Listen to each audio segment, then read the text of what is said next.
the epicenter right now, Tom Brady, the New England Patriots. And we talked earlier in the program about the reality based upon a Tom Curran item from NBC Sports Boston that it's not a done deal yet that Tom Brady is leaving the Patriots. There was a frenzy that broke out in Indianapolis last week as reporters tried to get ahead of the story. And I think we all feel there's a collective benefit to our interests if Tom Brady does leave because it will become one of the biggest stories we've ever seen, especially depending upon where he goes. But, Chris, it's still not a done deal. Now, let's assume for these purposes it is a done deal.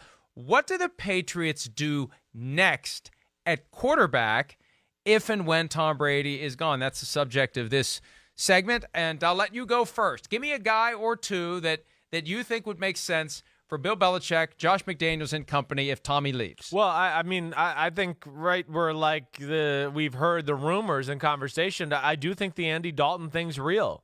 I do. I believe that. Now, I will state with this. I start off with this.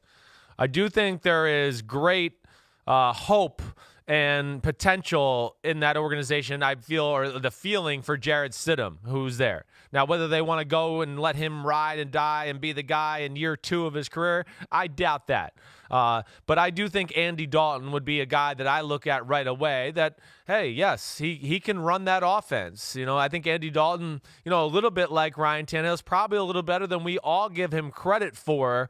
And it just hasn't always been perfect around him there with the Cincinnati Bengals. So that would be option number 1. And then, hey, if Tennessee's going to mess around with Ryan Tannehill and all that, I would fully expect that the New England Patriots get involved in that conversation. He fits the mold too. He's a pocket quarterback, has the size they like.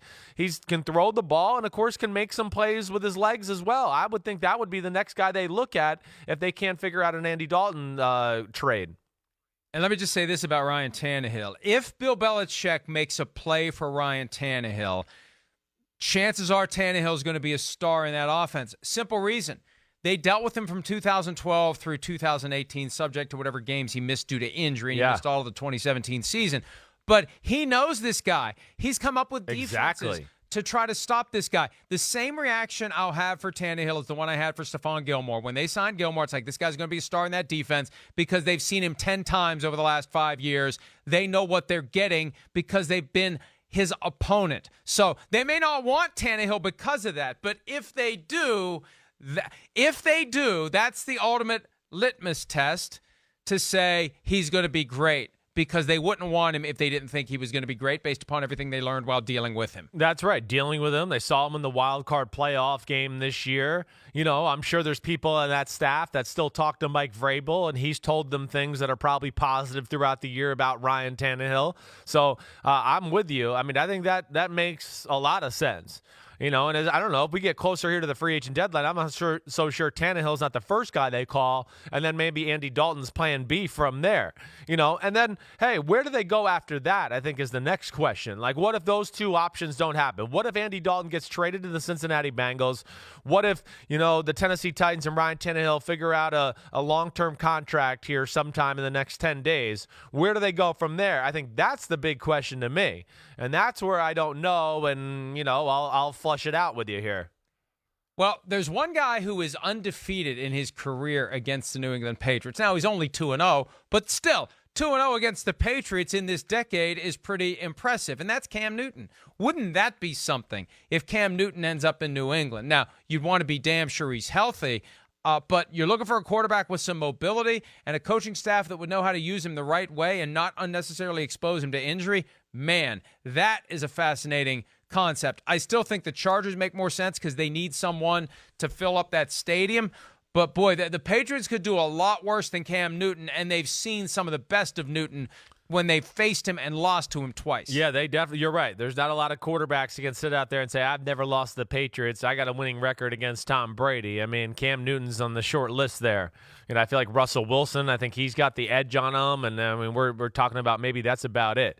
I guess the thing I look at with New England, and Cam Newton, they could be successful, yes. I just don't see that being their cup of tea. I don't see them wanting to move to that type of offense quite yet. I think there's just a little too much uncertainty with the health and then the contract situation. I don't know. I just don't feel like that's something New England's going to want to deal with right now. Here's the other thing I think we need to consider, because, look, the Patriots typically in free agency will sit back and wait for other developments that are going to be more expensive to happen. Right. And then they know that they can get a bargain. It starts for It week could 2 be- for them. Right. It could be that even though quarterback is a critical position, that they know that after that first week, when the music stops, there's going to be some quarterbacks standing around saying, what the hell do I do next? And that maybe or maybe it's just like the ricochet from wherever Brady goes. We talked about trading for Garoppolo earlier. If he goes to San Francisco, Garoppolo makes a ton of sense to go back to New England. So it's going to be a fascinating story. We'll be back with more right after this. Hi, I'm Mike Tirico, and thanks for watching. Make sure to hit subscribe for the latest news and highlights from NBC Sports.